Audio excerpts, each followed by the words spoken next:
akan engkau. Carilah Tuhan selama Ia berkenan ditemui.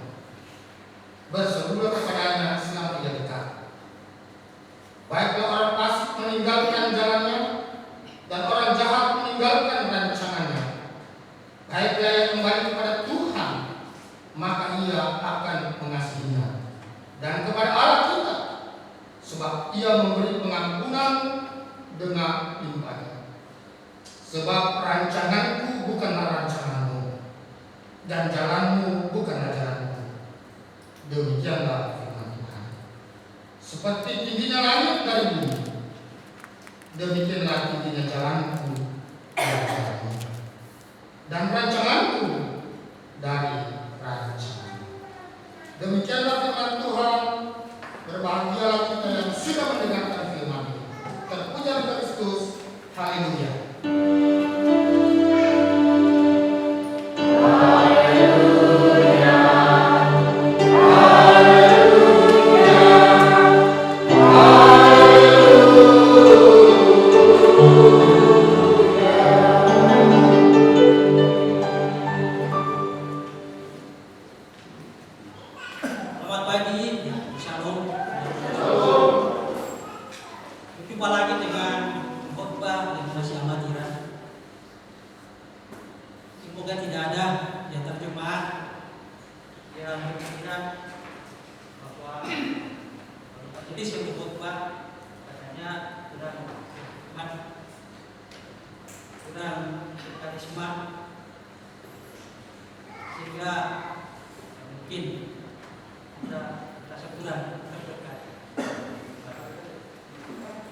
Baik saudara-saudara yang dikasihi oleh Tuhan, dari perikop bacaan kita, saya akan bacakan ulang ayatnya yang ke-6. Demikian firman Tuhan. Carilah Tuhan selama Ia berkenan ditemui. Berserulah kepadanya selama Ia dekat. Dari perikop ini, khususnya ayat yang ke-6, kita akan mencoba untuk merenungkan secara dalam firman Tuhan di bawah satu tema yang berjudul mencari dan berseru kepada Tuhan, sumber kehidupan. Sekali lagi, mencari dan berseru kepada Tuhan, sumber kehidupan. Saudara-saudara yang dikasihi Tuhan, mengapa kita bekerja? Mengapa kita belajar? Atau menyekolahkan anak-anak? Mengapa melayani? Mengapa ada kebaktian dan memberikan persembahan? Banyak pertanyaan yang bisa kita ungkapkan. Mengapa kita mengikuti berbagai kegiatan di lingkungan kita di mana kita berada? Mengapa kita ikut arisan di sana dan di sini? Bahkan mengapa menyimpan uang? Apakah itu di koperasi atau di bank? Atau mengapa ada yang ikut asuransi BPJS, baik BPJS kesehatan maupun BPJS tenaga kerjaan? Dan masih banyak pertanyaan-pertanyaan lainnya.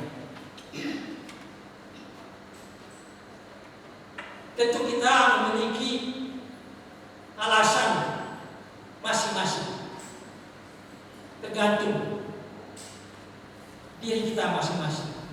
Mengapa semua itu kita lakukan?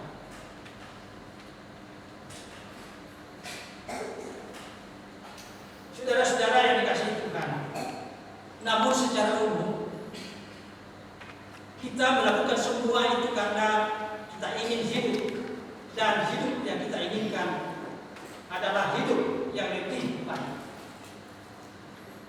Hari ini lebih baik daripada hari kemarin.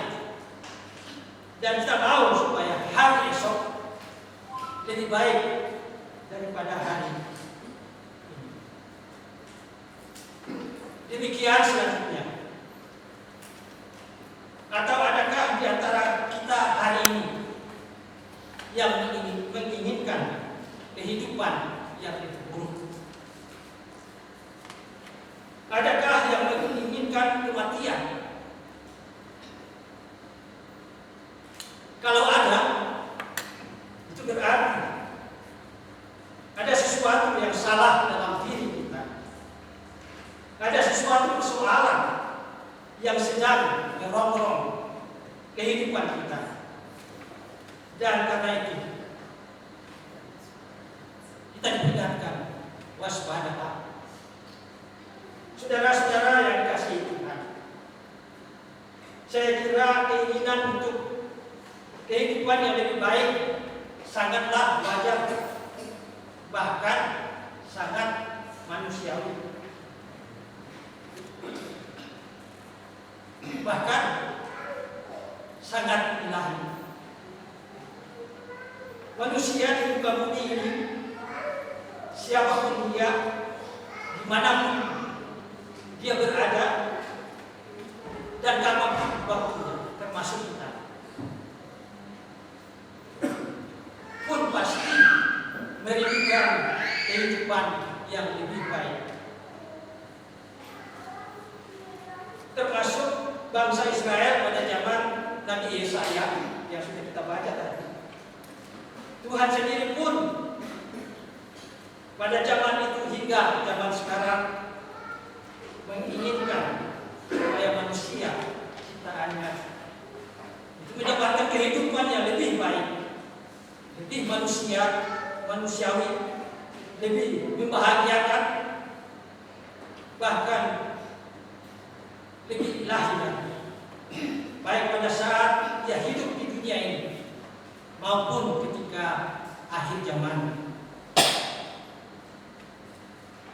Persoalannya ialah bahwa banyak orang yang entah sadar atau tidak sadar, sengaja atau tidak sengaja, justru merusak kehidupannya sendiri, bahkan kehidupan orang-orang di sekitar dia berada.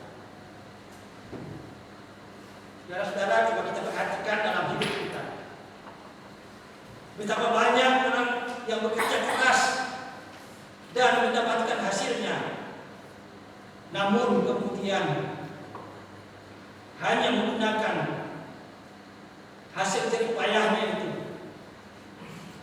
untuk sesuatu yang justru merusak dirinya dan merusak orang lain yang ada di sekitar. Menggunakan hasil usahanya itu untuk sesuatu yang tidak penting. Apalagi di zaman sekarang, banyak orang yang menggunakan hasil kerja atau usahanya barang-barang yang tidak terlalu penting, hanya sekedar pamer-pamer saja, hanya sekedar memenuhi gaya hidup, dalam istilah orang-orang artis, hidup glamor atau berpoya-poya. Saudara-saudara yang dikasihi Tuhan, pada hari ini Tuhan mengundang kita semua sebagaimana Dia mengundang bangsa Israel dahulu pada zaman Nabi Yesaya, mengundang kita untuk datang kepadanya, datang makan dan minum dengan gratis, makan dan minum sajian yang besar yang disediakan oleh Allah. Dan sekali lagi kita tidak perlu membayar karena Tuhan siapkan gratis. Sebab itu Tuhan mampu menyediakan segala sesuatu yang kita butuhkan. Bahkan seringkali Dia memberikan kita kebutuhan yang mungkin belum pernah kita pikirkan. Saudara-saudara yang dikasihi Tuhan,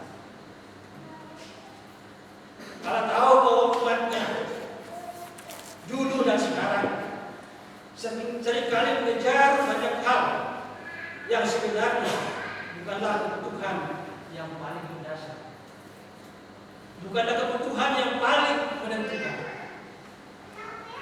Tuhan tahu bahwa umatnya seringkali menghabiskan tenaga dan waktunya untuk memenuhi kebutuhannya yang kadang-kadang mengenyangkan dan memuaskan untuk sementara waktu. Tapi setelah itu kembali lagi mengalami kehausan, kelaparan, bahkan kebutuhan. Saya sekali di saat-saat sekarang ini banyak orang yang tidak menyadari hal ini, atau bahkan pura-pura tidak tahu masalah ini.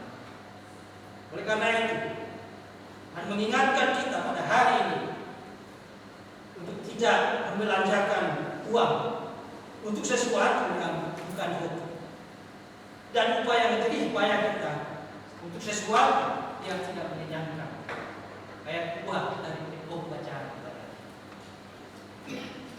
Hari ini Tuhan menawarkan kepada kita sesuatu yang sangat mendasar dan sangat menentukan dalam hidup, yaitu makanan dan minuman yang tidak pernah habis habisnya, selalu mengenyangkan dan memuaskan kita, baik hari ini, hari esok, bahkan selama-lamanya. Tuhan tahu akan kebutuhan kita yang paling mendasar, kebutuhan kita yang terbaik. Itulah yang Tuhan siapkan. Kebutuhan yang dapat mengubahkan akan kehidupan kita menjadi jauh lebih baik, jauh